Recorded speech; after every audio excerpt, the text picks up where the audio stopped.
What amazing thing of beauty do we have here? It's a 1954 AC 2-litre. Inside it are the two leading authorities on this model, he says modestly. This car is coming up for sale. I know it's a cliche to claim it's one of the best examples around, but later on I will explain why this is true.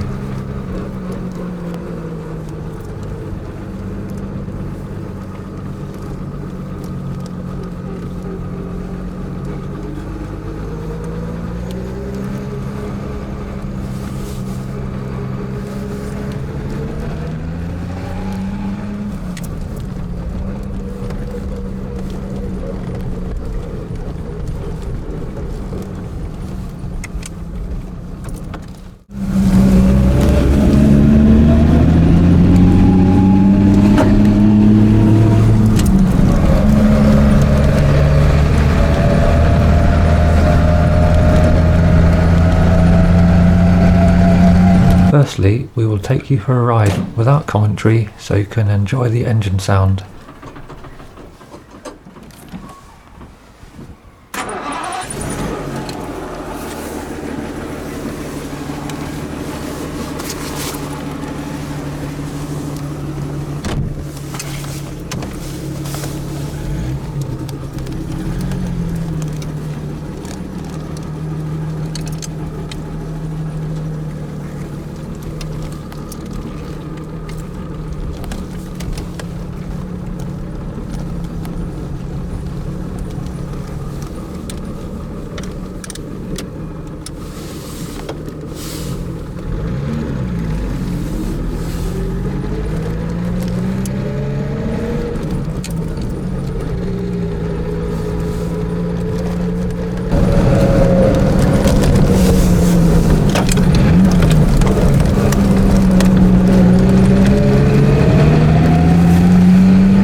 This AC is owned by the author of the only book published on this model, and he has owned ACs since the 1960s.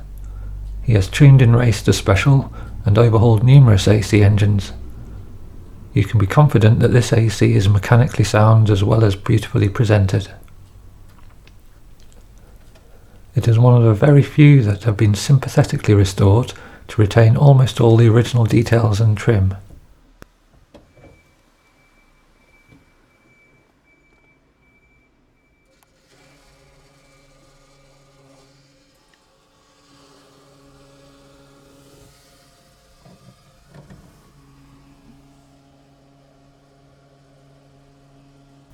The bronze colour was a factory option back in the day. The eye-catching two-tone leather is the original colour scheme and in fact is the original leather.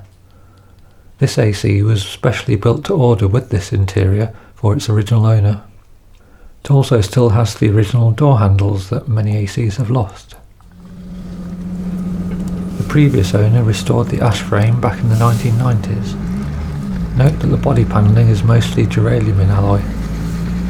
The current owner then spent 8 years completing the work and and not surprisingly the car won Concours Award soon after. At the 2003 National AC Day it won Best in Class, Best Amateur Restoration, Best Presented AC Engine and Best Car at the event out of over 80 cars. The engine bay is still nicely presented to get that wow factor when attending car gatherings. Compared to my own 1949 AC, there are detailed differences. Most noticeable are the quarter lights with thinner frames for better visibility. It also features all hydraulic brakes, which are less heavy and easier to get parts for. The only issue I noticed was that the trafficators need some fettling, although they work. With beam axles and leaf springs the suspension is fairly firm, but I was very comfortable. My thin frame is sensitive to the harshness of modern tyres and firm seats, so the AC is a big improvement, although not as soft as some classics. The bonus is that it handles better than you might expect, making it a real driver's car. One non-original feature is radial tyres on this AC, which eliminate the tram-lining effect of thin cross-plies. The engine on this particular AC has slightly higher compression than original, but otherwise is not upgraded. It is very flexible and is happy staying in top gear for much of the time. As you can see, we can keep up with modern traffic. It has long been an underrated classic, living in the shadows of more glamorous AC sports cars. It's often criticised for its beam front axle by people who haven't driven it. Owners tend to keep these ACs for a long time because they know what gems they are. As long as you get a well sorted example, like this one, you can enjoy some real classic driving pleasure.